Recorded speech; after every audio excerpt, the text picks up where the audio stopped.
and then we're going to add a blip to it, okay? Just so you can see the effectiveness of creating the blip. So last class what I did was I made a blip first, and then I made an animation and applied it to the animation. This way I'm going to make the animation, and then we're going to add the blip just to it, okay? So make a new comp. This is going to be longer, obviously, because it's an animation. It's going to be the 1920 by 1080 because it's the final animation. I'm going to hit okie dokie. I'm going to go to my, oops, not that. I'm going to go to my shapes here. There's a rectangle, and I'm going to double click it. I'm going to resize it. And again, all of this stuff is repetition, okay? Same stuff we've always done when creating a shape. So 260 by 260, that looks like a good size. And just for now, I'm just going to give this that color fill. Oops. And then a dark blue stroke. Okay, that's good. All right, so now what I'm going to do is I'm just going to animate a couple properties here. So what I want this thing to do is I want this here to just slide in from off screen, okay? So I'm going to do it in stages, but typically I do it all at once, all right? So I'm going to start it off up here. I'm just going to set a keyframe, go up a little bit, bring this guy in, okay? So there's my animation. All right, now it's pretty boring just having it slide in. I want to add some more interest to it, add something that's a little bit more exciting.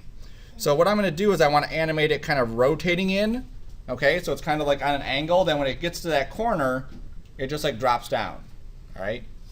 So if I were to rotate it like this, okay, so I went back to, let's say here, I set a keyframe, I go there, and I rotate it to 90. You'll see what's going to happen is that it gradually just rotates in. And that's okay, you know, but it's not what I want. What I want to do is it slide in, kind of stop, and the force of it is what causes it to hit, okay? Like it's like falling. So then I'm just going to take my keyframes here and just scoot them.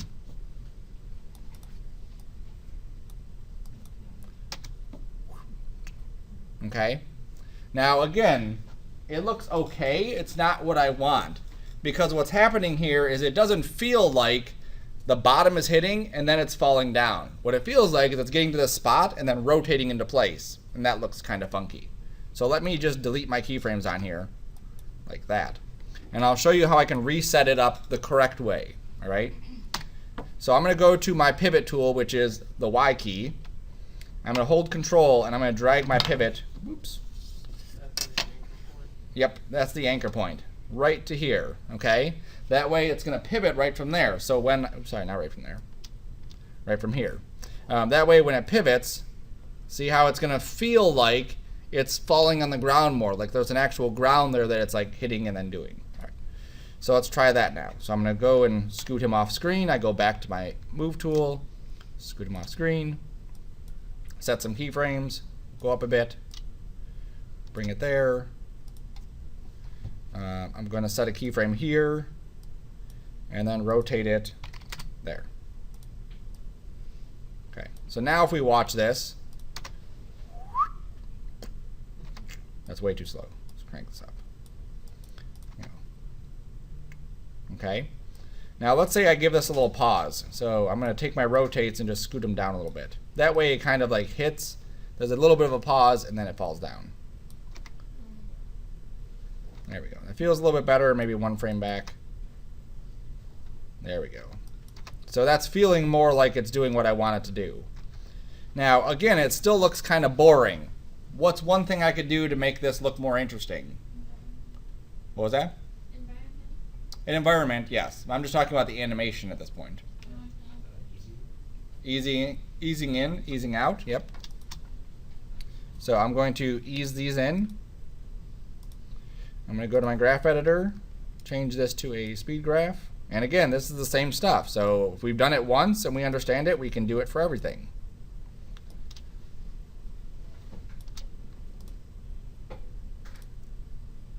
Oops. And the rotate, I actually want to go the other way. So frame this. I'm going to pull it that way. There we go. Because it's falling that way? Okay. Right. Because of gravity, it would gradually pick up speed. This way. Yep. Okay. Now just easing it and just adjusting the graph, now it looks a lot more interesting. Let me set my work area here so we don't have to look at all this over again. Okay. Now another thing I could do to this is, instead of this being fully straight the entire time or fully rotated, I could add a little bit of rotation as it's doing it, right? So imagine this is kind of like a cartoon character. A cartoon character would go like this. He would start off, let's say, one way, and he would go, okay? So we kind of like go backwards a little bit and then slam down. So if I go here, if I go here, and just rotate this back a little bit, and go here and rotate this forward a little bit, what we're going to see is there's a little bit of a lift up. Okay, and again, it makes this feel a little bit more exciting to look at. Okay, so there's our animation that I have. Now again, we're always trying to figure out what else can we do to make this animation look better and better and better. This is where those blips come in, okay? So what I'm going to do is I'm going to create a blip that I'm going to add to this. So I'm going to go to a new comp. I'm going to unlock this. I'm going to set this to 512 by 512. Now these, because we're drawing stuff inside of After Effects, the size isn't incredibly important, because whether we draw it super small or super big, we can always, it's vector, right? So if you're an illustrator, you can make something huge or small and it doesn't affect it. So I do it at 512 just so it's big enough for me to preview it. But realistically, I could go down to a lower size. All right. So I'm going to go to about 2 seconds or 3 seconds here. All right. Now I'm going to do something different. Last time when we did our blip, we relied on a shape. Okay. So what we did was we started with one of these shapes and we scaled it up, or we moved the position or whatever. So I'm going to do something different. I'm going to start off with the pen tool, and I'm going to draw the shape that I want. So I'm going to go drop in some guides real quick just so I have it. Title. There we go. That was actually pretty close. There we go.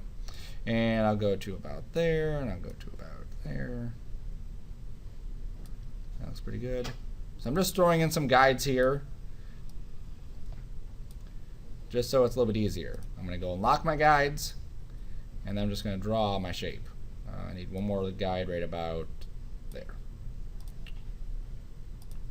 Okay, so I'm just clicking these points. There we go. Okay, so now I have this. I'll hide my guides. Show guides. There we go. So now my guides are gone. I don't need a stroke on this, so I'm just going to get rid of my stroke. The color looks fine. Again, I can always adjust the coloring after. And what I'm going to do is I'm going to animate the shape of this. Okay, so that's going to be essentially my blip, but I'm going to animate this shape coming into existence and then going away. That's what's going to happen. So I'm going to open up my shape tabs here until I get down to where it says path. And you'll see even the path has a stopwatch by it. And anytime you see a stopwatch, something we can animate. So if I click on the stopwatch, let me go up to, let's say, 1 frame or 1 second. I'm going to click on the stopwatch here because that's when it's all the way out. I'm going to go back to the beginning of this, and I'm going to go to my arrow. I'm going to click off. There we go. Then I'll go back to the pen tool, and then I can drag these in. Okay. So what I'm doing is I'm dragging all of these right into the center of this. All right. So now we only have this like tiny dot. So now it goes like this. Now, in order to not have it do this, because that looks just stupid like that, what I want to do is maybe kind of like come out, open up, and then like shrink down. So if I copy this keyframe here, I paste it back there, and then I click off. Come on. How did you copy it? Just Control C, Control V. Oh, you did, okay. Yep. Click on the path. There we go.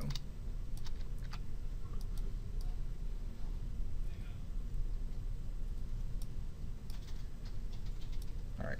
So now it's going to go whoosh, like that. And then after this, these points can go back here. And then go a little bit further. And then this will go right there. Okay. All right. Now again, it looks pretty boring. Let's easy ease. Let's go to our graph editor. I'm just going to adjust it a little bit. I don't want to go crazy with this one. Okay. So very simple how these are doot, doot, doot, doot. Okay. So it's a very simple little animation. Now it's too slow, so I'm just going to take these keyframes and just squish them together. Like that. Okay, and I think I'm even going to eliminate this center one here, maybe.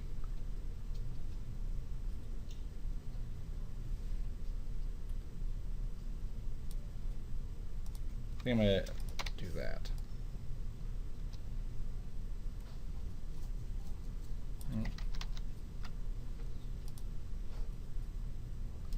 I'm going to make this one not easy eased by just control clicking it. Okay, maybe a little bit further in.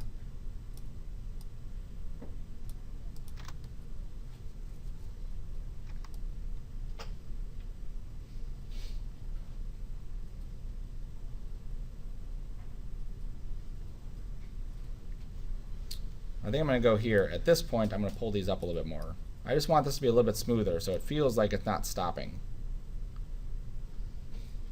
Because that's what it feels like, that it's stopping. Go here and pull this in. There we go. And same thing here. I'm going to go to this point. Oops. And just kind of push that in a little bit. There we go. So that feels a little bit better. Cool. All right, so there's my little animation. So I'm going to set my work area like we did before. I'm going to go to my comp. I'm going to trim it. So now it just fits within this area. Okay, so this animation only fits right here. Let me rename this to be streak. Streak. And this is box from side. There we go. So I'm going to go to my box from side here. Like that. And what I want to do is drop that streak in here. So I'm going to go to where I want the streak to happen, like right there. And I'm going to drop the streak in. Okay, and I'll place it about here. Now, it's huge, so let me just scale it down. Okay, we can repurpose these things and make them smaller or bigger or whatever. And I'm also going to duplicate it and put one here. And that should be good. Maybe I'll even put these like underneath it and see what that looks like. Take the stroke off your shoe. I need the stroke for later. All right, that should be good there. All right. So now I have to fix it, but okay. So it streaks before it gets there. So let me go back to where it was right here, and I'll move these guys over to right there. Okay.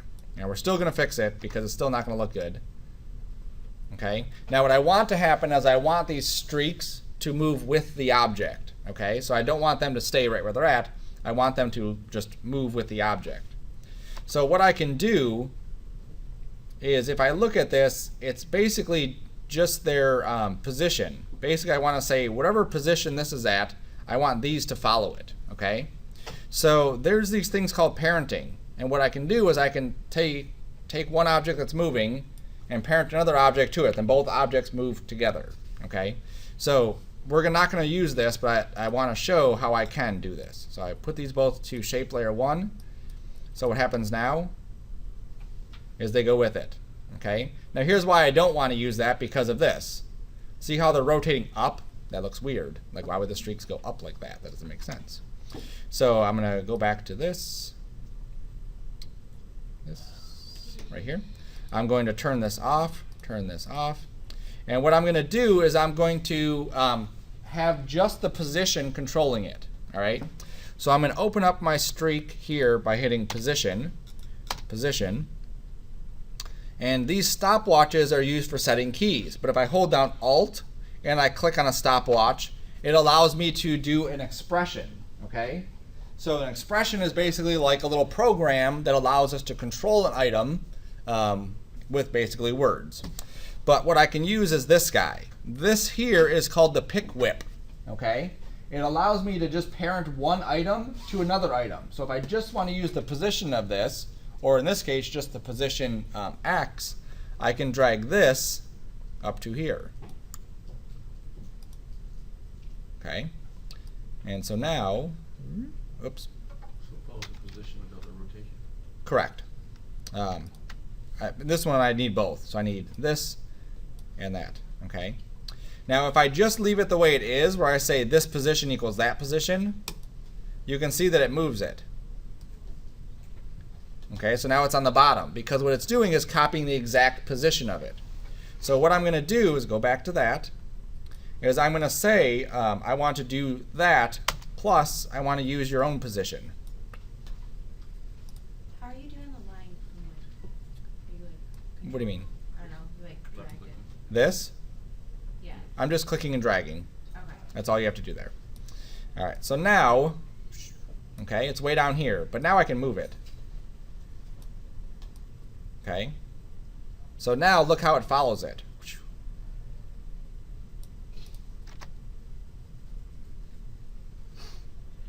Okay, that one's not following it. This one is following it. So it feels like it's hitting it the right spot. So now I'm going to do the same thing on the other one. I'm going to Alt click on the position. I'm going to pick whip the position of layer 1. And then I'm going to add in, so I just do a little plus sign, its own position. Now it's going to offset it. That's no big deal. So you put it down here. What exactly is that doing? How is it following two positions, or what is it? It's taking the position of the box. Mhm. So however, let's say the box moves from 0 to 1 to 100. Okay? So I'm saying you move from 0 to 100. But then I also want to be able to offset it. So I have to add in its own position. Okay? So it's kind of like an offset. So it's basically just saying now I want to move it here, and then I can line it up perfectly with where I want it to be. Slow it back further.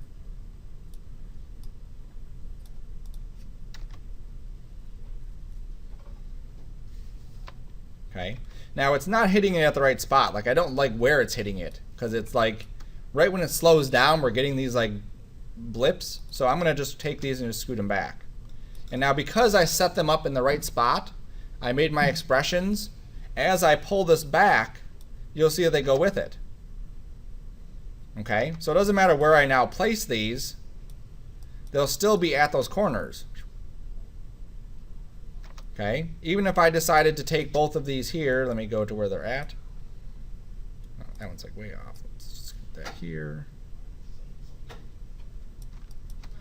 And scoot this one here.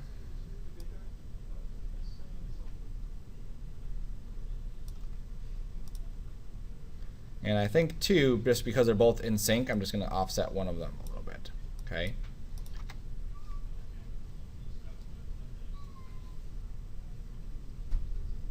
And then I could also scale these too if I wanted to. I'm not going to in this case, but I could scale them too, just so you can see it. Let's say I scaled the X direction, and then I reposition that here.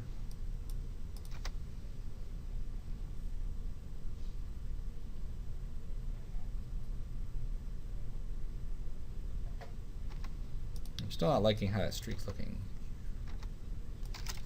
Get rid of these. All right, let's just try something as simple as that. See how that looks. All right, maybe a little bit quicker. Just pull that in, pull this in.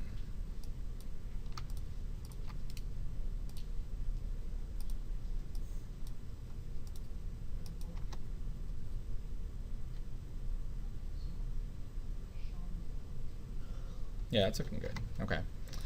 So you see how I can then scale it and adjust each one. So did a little bit different. And then right here, there's a little dot that are still there. So I can just cut this. So that dot goes away, and so this dot goes away.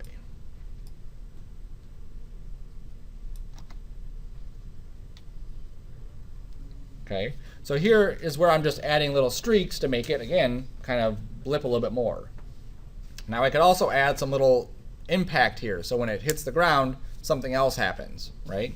So let me add a new comp. Same settings here. Oops. We rename this to be impact hit. In this case, I'm going to use an ellipse.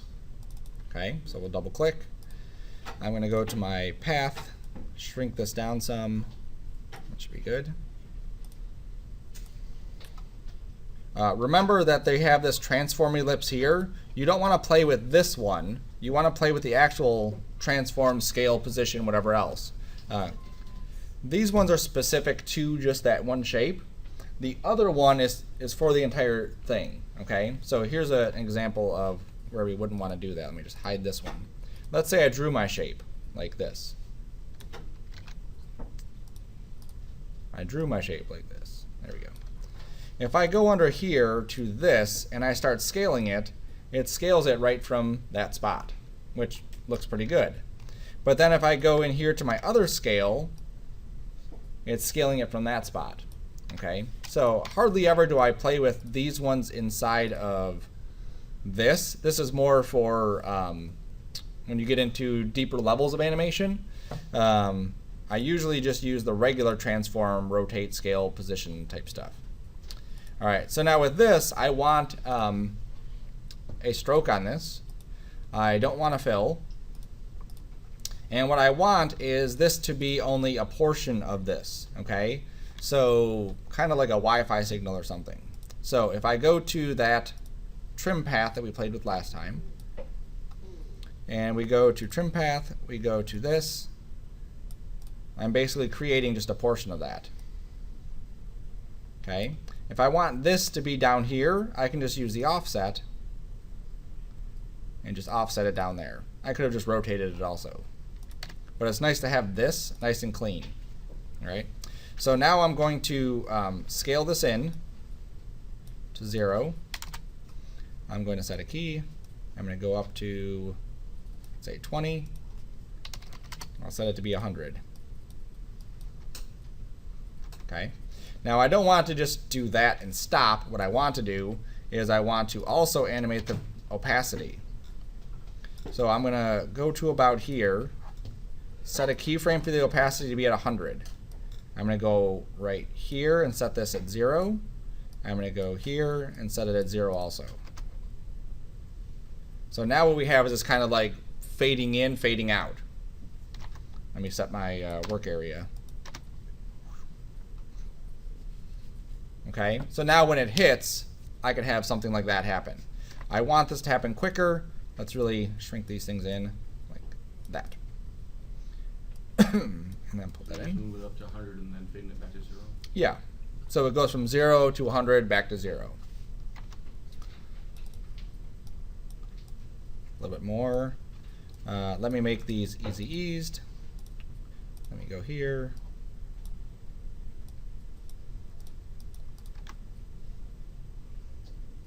All right, so that feels like if I added a couple more of those that we could actually have a nice little hit there. I could probably even get by with one if I added some motion blur. Let me make it brighter too. Sometimes if you choose a dark color for these shapes, it just doesn't read very well. Let's pull it up.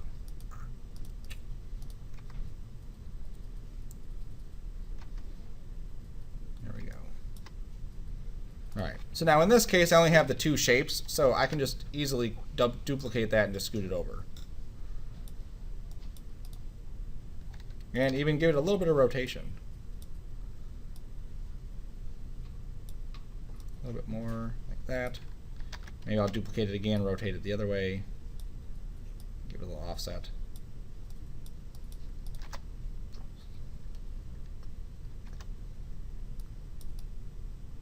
And let's switch these. So I want to take this one and offset it, and these two and be a little bit closer here.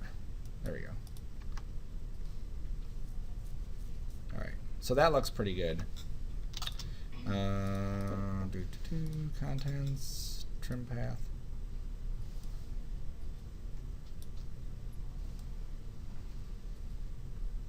I'm going to shrink a couple of these down too, just so they're all not the same. This is a nice thing about doing that in the same comp, is that I can adjust each one of these separately. There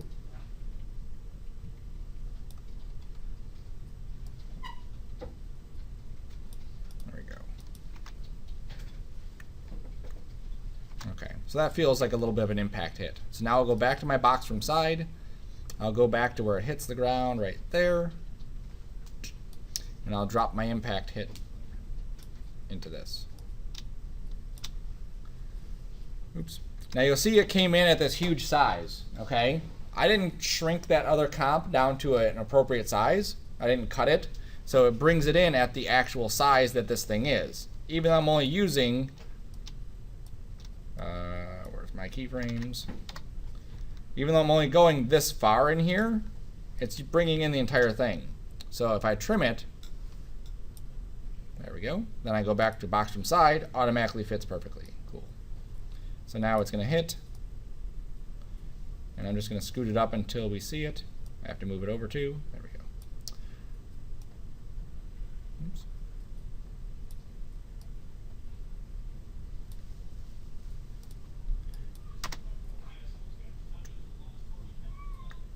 Okay, so now you can see we're taking this animation and we're just adding different things to it. I could have added other stuff to it, just whatever kind of stuff, right? So those are just a couple things. So now let's take this a little bit further, okay? Because we're just adding to this one animation. We're just taking this and saying, what else can we do to it? Now, eventually you would hit the spot where you've gone too far. You've added too much stuff to it, and now it looks messy and noisy and whatever else. But for assignment purposes, we're not there yet, okay? We're fine adding stuff into it as long as it doesn't look crazy. So let's go here, close that. So I want to do this. This is going to be a nameplate, okay? So basically what I'm going to do is I'm going to write my name inside here. So here's a way that I can do that. I'm going to take the type tool, and the type tool, haven't used this yet, works similar to other programs. So you click and you type, and then you can come over here and you can adjust your settings. I have to select it, and then I can adjust my settings. So I'm going to find a character. There we go, something like this. Like that, cool. That fits within this box, okay? Now what I want to do is I want to have this character drop into the box. Like there's nothing there above it. All of a sudden, we see this character fall into the box, okay? So this is why I needed the stroke on there, because I want the character to actually fall like between the fill and the stroke. So we'll see how we do that. So, and again, you have to give yourself time. So every time I'm doing this, I'm watching my animation. What I don't want to do is throw everything into here and then realize that something went too quick or too slow, and now I need to move all the stuff around. So before I go any further, I want to look at this. Let me hide the S. Okay, make sure my timing's good here. If my timing isn't good here, I'm going to fix it. I'm going to adjust my keyframes for the position, the rotation, where my blips are happening, and then I'll move on. I think it's good. So I'm going to move on. Turn my S back on. Okay. So once this happens and the thing here is gone, actually I want to add one more little thing. Let's do this. Okay. What might make it feel like there's a bit more impact if there's a bounce, right? So it like hits the ground and kind of comes up and then bounces up a little bit. That might be kind of cool. So I'm going to go and go to my shape, go to my rotate. And here's, again, just a simple little thing. I'm going to set a keyframe a couple frames down from my last one, go to the middle of that, and then just rotate it back up a little bit. Okay, now watch how simple that is. It's just going to go. Okay, so it feels, again, a little bit more interesting. It feels like there's an impact there, and again, kind of lets us see that. Now, one issue I know I'm probably going to have is that it goes over pretty far to the right. So let me go into my position and just scoot the position back a bit. Okay. Now again, because I moved the position, I have to move this over to that side. So I'll wait for the impact to hit. There it is. Scooch over. Make sure everything's good. Yep, cool. And then obviously I move my S over. Get in the box. All right. So now I'm going to animate the letter. Okay, everything is good so far. So it impacts. We have the little blips. And then right as the blips are going away, that's when I want the letter to fall down. Okay, maybe even like right after it. You know, give the viewer a couple frames just to process what's happened. So I'm going to go above this. I'm going to position. I'm going to go up a couple frames and then drop it down. And then that same little thing that I did with the box where it like double hits, right? I'm going to do the same thing with the S. So I'm going to go a couple frames after, set a key, go between it, and just lift it up a little bit. I may need just one more frame here, like that. There we go. Okay. So.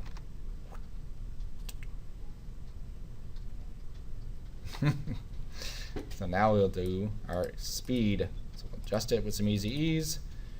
Not a whole lot of motion in here, but we'll do the same thing we did before. So I'll take this, I'll pull that to the right, the left, the other right.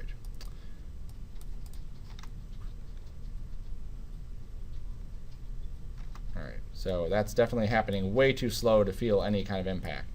So I need to grab these guys, pull them over to the left. And I don't think this extra bounce is needed. It's just distracting now. Sometimes when you do these little effects like this double bounce, if you do it again and again and again, it's like too much, okay? And it's like sensory overload. So I don't need that. There we go. That feels better. Okay, obviously we don't want to go too slow.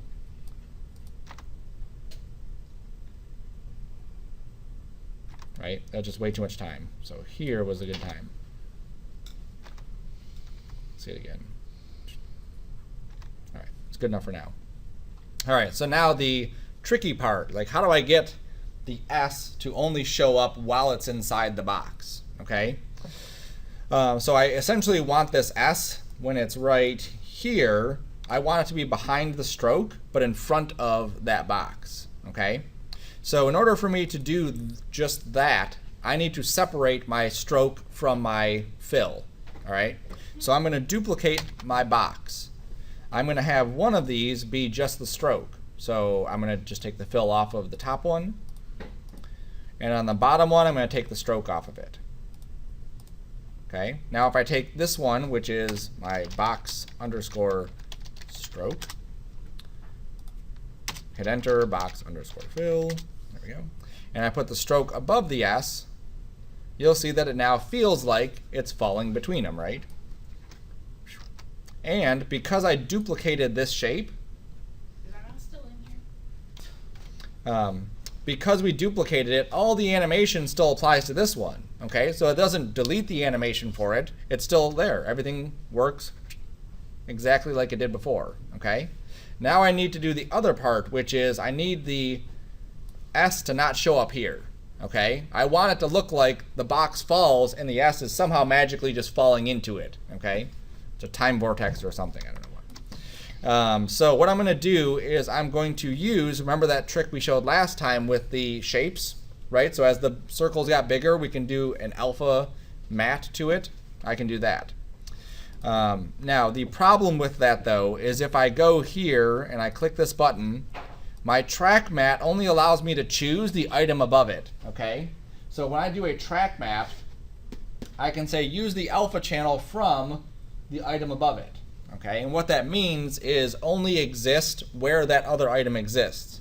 So where the stroke is here, that's where it'll exist. So just so you can see what happens, I click that, and the S is now only present where the stroke was.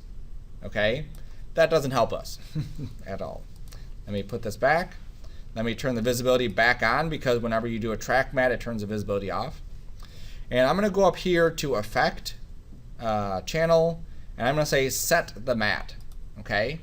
So imagine that you are in Photoshop and you drew a layer mask for something and you want to use that layer mask on another item. That's what we're doing, okay? So I'm saying I want you to use the mask information from the box fill. So wherever the box is, that's where I want you to exist. So you'll see right where I click that, the S is using the box shape as this is where you should exist, and only there. So now if we go here and we hit play, you'll see it does exactly what we want it to do. It goes behind the stroke and in front of the fill. Now we do run into a small issue. I'm going to rewind and you'll see it. Right there. Okay. So any guesses as to how we could get rid of that? Raise it up higher. We could raise it up higher. That's one way. Or opacity. Or opacity. Slow down the speed of the S. Could. Here's the simplest way. I go right here to right before I want it to start animating, and I cut the layer. Okay? By just cutting the layer, it doesn't exist before that point. So when I rewind, it's technically not even there. Okay? So there's nothing here, it doesn't exist. And when it gets there, now it exists. Okay? Now remember, I did not move the layer. What I did was I cut the layer. Okay? Here's the difference. As I move the layer, it moves the keyframes. I don't want to do that. Okay? I want to simply cut the layer to right before I do my keyframe. Okay, so now it just drops right in. All right. Now, let me go in. Okay, little sound effects. Now I need to put the rest of my name in here. So I can go into my text tool. I can click my text tool and put that. Correct spelling of Sean, anytime you see it, that should be the first one you go to, by the way. We'll shrink this down. And we'll set it right in line with that one. We may need to bring our guides back just so we can see it better. Or a little trick. I line it up with the bottom of this, and then I can just move this. There we go. That U just likes to drop below. That's good enough. Okay. All right, so there's my name. So what I want to do is, again, have my name do the same kind of trick, okay, where it just kind of like slides into existence. So I'm going to go to my position. So here's the S dropping in. And then I'm going to have the Han drop in also, okay, but it's going to drop in from the right side. So I'm going to go, I set a keyframe, and I just, like, this is the end point, so I'm going to go backwards and set the start point. And the start point is going to be back here. Okay, let me keyframe assist these. Let me graph editor these. Let me do that. Okay. So just so you can see. All right, so that's the animation. So how can I get this so that the Han does not show up before it? Cut it, right. So we go right to where we want it to start, and we cut it. Alt, left bracket, cut stuff. Okay. Now what about showing it? Okay, how do I do the same exact trick over here on this right side? See what are you trying to do? I don't want the Han there right now, right? I want it basically to just slide into existence, like invisible line, and this thing just slides out from the invisible line. The mat track, right? So if we did a track mat to it, we can do that. Now what I'm going to do is I'm going to create a shape. So I'm going to deselect everything. I'm going to go to my shape thing. I'm just going to draw a shape right here. Okay, it's above the Han. I'll give this a fill just so we can see it. And then I'm going to say, do the track mat to that. What's the difference between the alpha and the luma? Alpha is an actual transparency. So like on this shape, nothing actually exists outside of there, okay? A luma mat is brightness. So if I had a black and white image, I could use the brightness from that black and white image to pull that off, okay?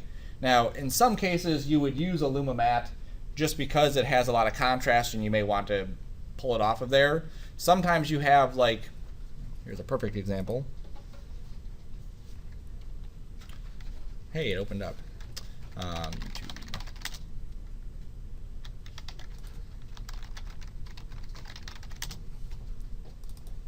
Okay, so something like this.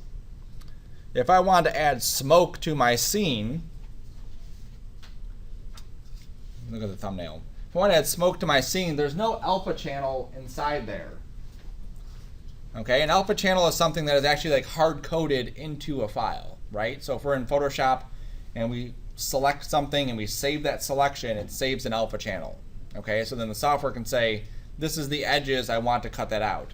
Something like this, there is no alpha channel for it. It's never been generated. So here I could use this as a luma mat, saying that wherever it's bright, I want to use that as my mask. Or the opposite, wherever it's dark, I want to use that as my mask. Okay? So any one of those, we could use either the straightforward matte or the inverted version of it, like we want the opposite. Okay, so now let's watch and see what happens.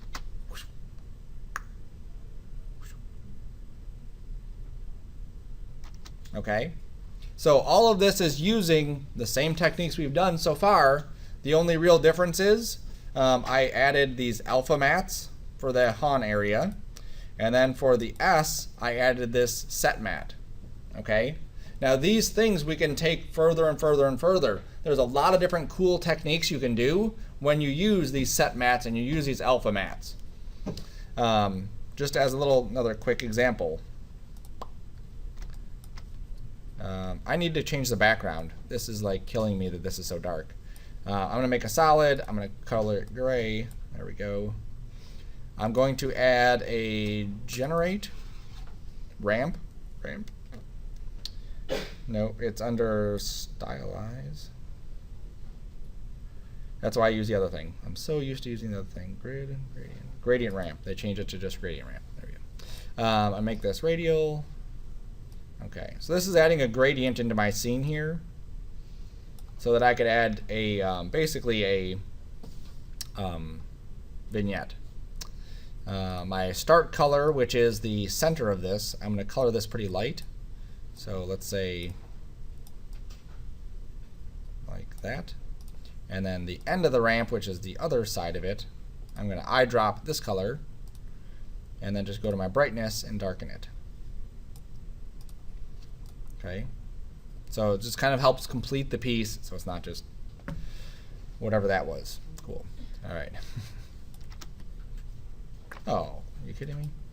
And look at that. My box starts. Just a tip on there. Box fill, U, and box stroke, U. Okay. So I have to move both of these. I'm just going to scoot them both at the same time. Okay, and catch that before. All right, so now we have this. All right, so I want to add something else to this just to kind of emphasize what we're doing with these mats, okay? So this is just a neat little effect. If you watch lots of videos, you'll see it happen in videos. So what I'm going to do is I'm going to drown the letter S, okay? I'm going to fill it up with something that is a different color. So I'm going to go here. I'm going to use my pen tool, and I just moved it below so I can see where the S is at. And I'm just going to click some points around it, like that. All right. So what this does is it creates a mask. Okay. So when we have a solid and we use the pen tool, it doesn't create a shape. It basically just like cuts out of there. So if we were to bring in a picture of a bird and we use the pen tool to cut it out, it would just cut out the bird. All right, so it creates a mask.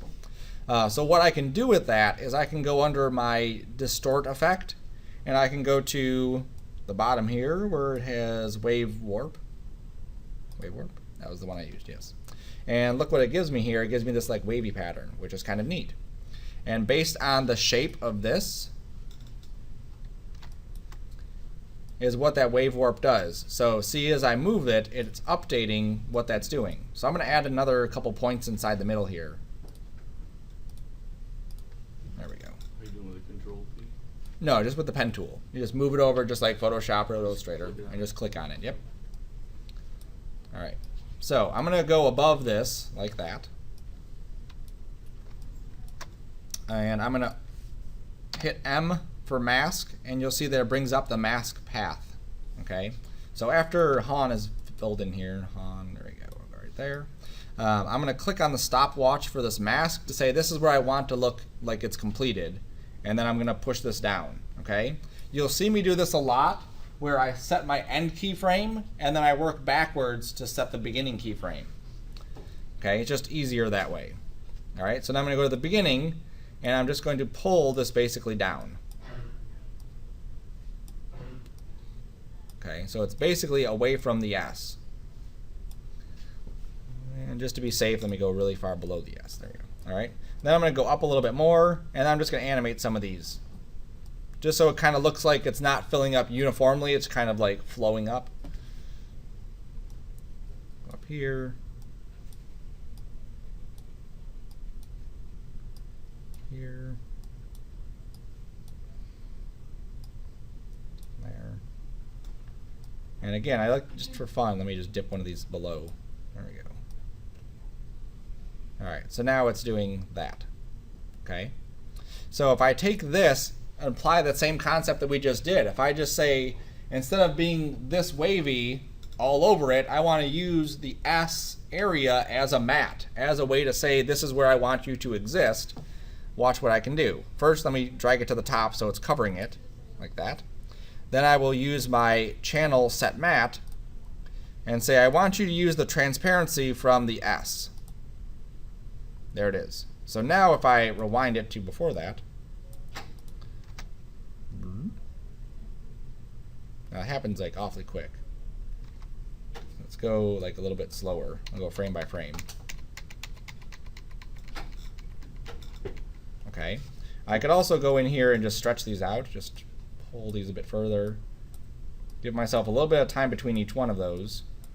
It's like a clipping mask. Right, it's exactly like a clipping mask, except in Photoshop, we have to have it like in that same stack, right?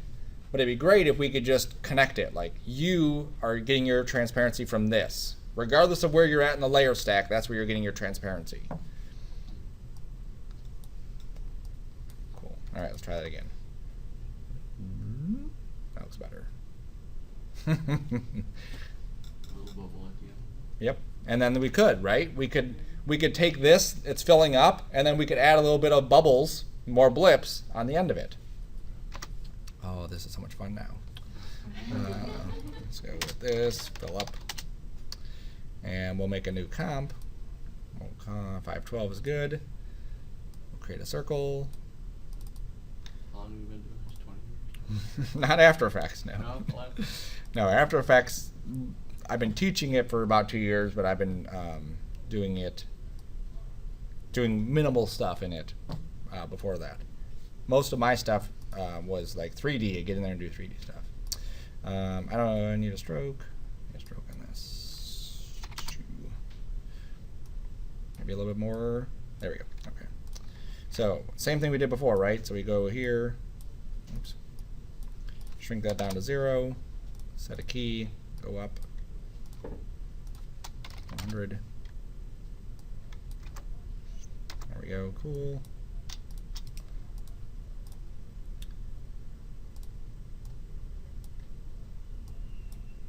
I think I'm really force the center of this. So we get basically slow in, slow out, but that center is really, really fast. Okay. So then I'm going to take this and duplicate it. And then I will set this one to be a alpha mat. And then offset it. Oops, the other way.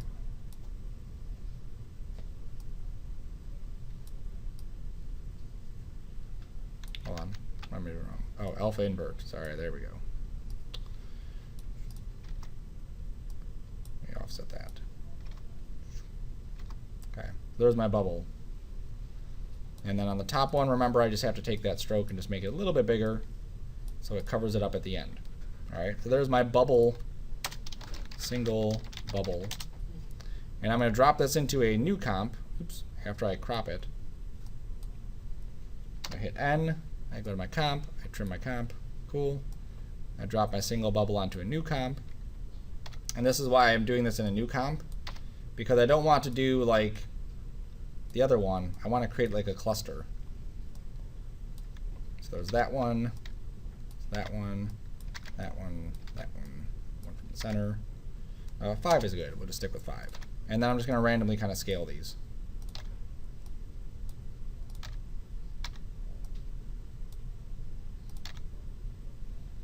Which one did I scale? This one? There we go. All right. And then I'll randomly kind of offset them. I want this middle one here to be the first one, so let's put that there. Let's put this one here. Oops. All right, so now, cool. So now we go back to our impact hit. Oops, not an impact hit. We go back to our box from side, and then as it fills up, doop, then we drop in our bubble. Zuh. Go. And now we have bubbles on top of here. We drag it down to this. We scoot it over. We shrink it down.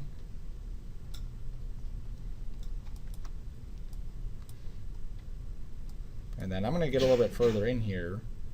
Like, let's say about there. I really need to shrink this down. It's like way too big. There we go. All right, and then we just add a color correction. Drop the saturation down and shift this. I don't really like this brown color, but for now it's working. All right, shift it to orange, darken it a bit, or lighten it a bit. There we go. All right. All right. Now I'm going to take that whole thing and I'm going to duplicate it. And then I'm going to scoot it back. I'm going to scoot it down.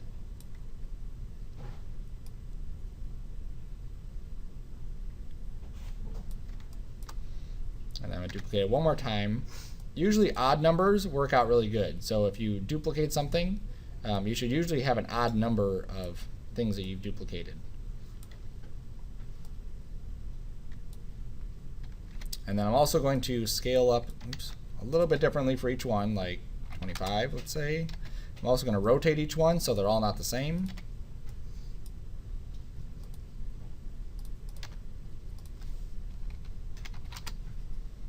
There we go. All right, so now we'll watch this again. We'll save. We haven't saved it all.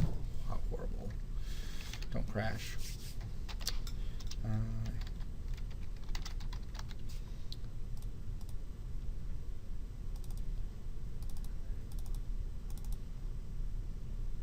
Call that Blips.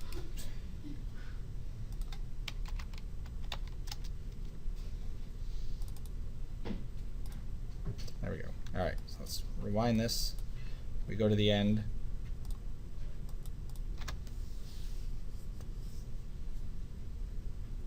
Oh.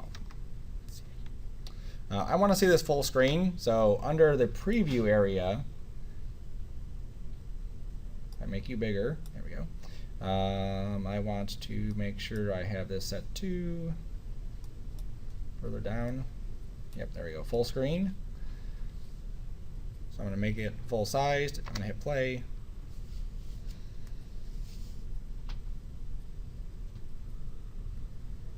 And because I'm going full screen, full size, it's going to take longer to calculate all the stuff. But it does give you a better representation of what's going on.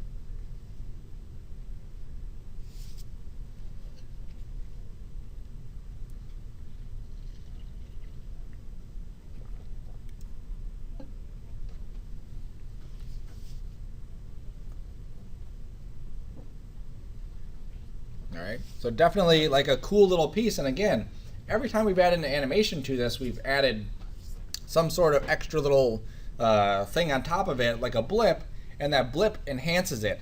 That water looks cool, but then you add the blips to it, and that makes the water look even cooler, right? I could probably add something to the Han part of this as it comes out, but again, it's probably overkill. Okay, so that's the purpose of these blips, is that we're adding to our animations. It's not just, here's my animation. Like, for me, I'm a very utilitarian person. Like, it has to have a reason to be there, right? So we need a new couch. Why do we need a new couch? Because of this, this, and this, and the new couch will do all this other stuff. Perfect. Let's get a new couch. Same thing here. We're adding to these things because they add to the animation. Okay, they're not just there for giggles. They're actually like adding to the animation, making it look a little bit more interesting, a little bit more exciting. Okay, so in your blips, I want you to also include a fill. Okay. So one of these types of things, you can fill up an object, you can do whatever, you can fill up an entire word. One of the other ones I did was I had it fill up the S, and then I had the, not the S, I had it fill up the box, and then the box empties and it fills up the Han part, and that's what actually makes the word Han, is that. And then just for fun too, like if I got rid of the S, there. Yep. So now you'll see that there is no S, and then it fills up. Because the S isn't there, but the transparency is for it. So it's like, Han, what's Han? Oh, Sean, okay.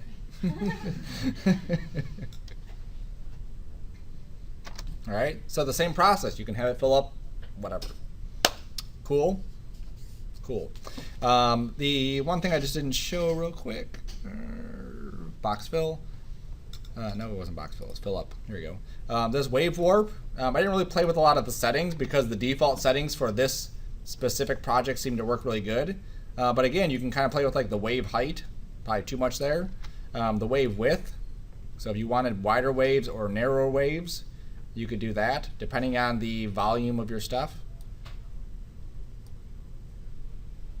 If this gets annoying seeing this, that's where this guy comes in. Just turn him off. You can actually see your stuff. We also have wave speed. So if you want, the waves do move, like it's animated. The waves will like actually go left and right. You could change the speed of it so it happens faster or slower. You could also change the direction of the waves so that they go left and right as opposed to up and down. Or up and down as opposed to left and right. Taking the quality up, and so on. Okay? So, we're going to continue working on our blips. More stuff that you can add to your arsenal. Again, I don't show these just for fun, just to get up here and talk. I show them because I want you to go ahead and play with them. I want you to experience these kinds of things. If you watch those videos on YouTube where they create these like little cool intro title things, there's a lot of just what we went over today in those. These things just coming out of nowhere and then popping in there.